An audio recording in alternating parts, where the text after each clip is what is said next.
সোমবার রাজধানীর foreign service একাডেমিতে রাজনৈতিক দলগুলোর সঙ্গে দ্বিতীয় ধাপে ১৩তম দিনের বৈঠক শুরু করে জাতীয় ঐক্যমত্য কমিশন। দেশে দ্বিকক্ষ বিশিষ্ট সংসদ চালুর পাশাপাশি সংসদে সংরক্ষিত নারী আসন নিয়ে এদিন নতুন প্রস্তাবনা তুলে ধরে জাতীয় ঐক্যমত্য কমিশন। রাজনীতি রাষ্ট্র গঠনে নারীকে মর্যাদাজনক অবস্থায় প্রতিষ্ঠিত করা সম্ভব হবে বলে প্রত্যাশার কথা জানান কমিশনের সহসভাপতি ডক্টর আলী রিয়াজ। রাজনীতিতে রাষ্ট্র গঠনে আইন প্রণয়নে প্রাতিষ্ঠানিকভাবে নারীকে মর্যাদার সঙ্গে অংশগ্রহণের পথ আমরা তৈরি করতে পারবো। সে জায়গায় আমরা এক জায়গায় আসতে পারবো, ঐক্যমত্য তৈরি করতে পারবো, সেটা আমরা আশা করি। দিনভর আলোচনায় সংসদে নারী প্রতিনিধিত্ব 50 থেকে 100-তে বাড়ানোর বিষয়ে ঐক্যমত্য এলেও কার্যকরী প্রতিনিধিত্ব নিশ্চিতে নারী প্রতিনিধিদের নির্বাচনের বিষয়ে ভিন্ন ভিন্ন মত দেয় রাজনৈতিক দলগুলো।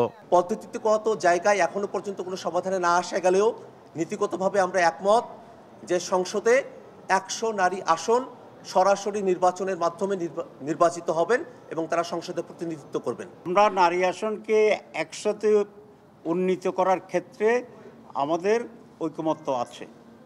আমরা নারীরা 100 আসনে পাক আছে। পদ্ধতিগতভাবে আমরা বলেছি যে এটা পিআর সিস্টেমে ইলেকশনটা হইতে হবে। ওভারনাইট কোনো বৈপ্লবিক পরিবর্তন হয়তো এই প্রক্রিয়ায় আসবে না, কিন্তু আমরা যদি গ্র্যাজুয়ালি যাই, একটা সময়ে অবশ্যই নারী আসনগুলোতে সরাসরি প্রতিদ্বন্দ্বিতা করার মতো অবস্থা বাংলাদেশে আসবে এবং সেই সময়ের জন্য আমাদের অপেক্ষা করতে হবে। দ্বিকক্ষ বিশিষ্ট সংসদ নিয়েও দলীয় মতামত তুলে ধরে রাজনৈতিক দলগুলো।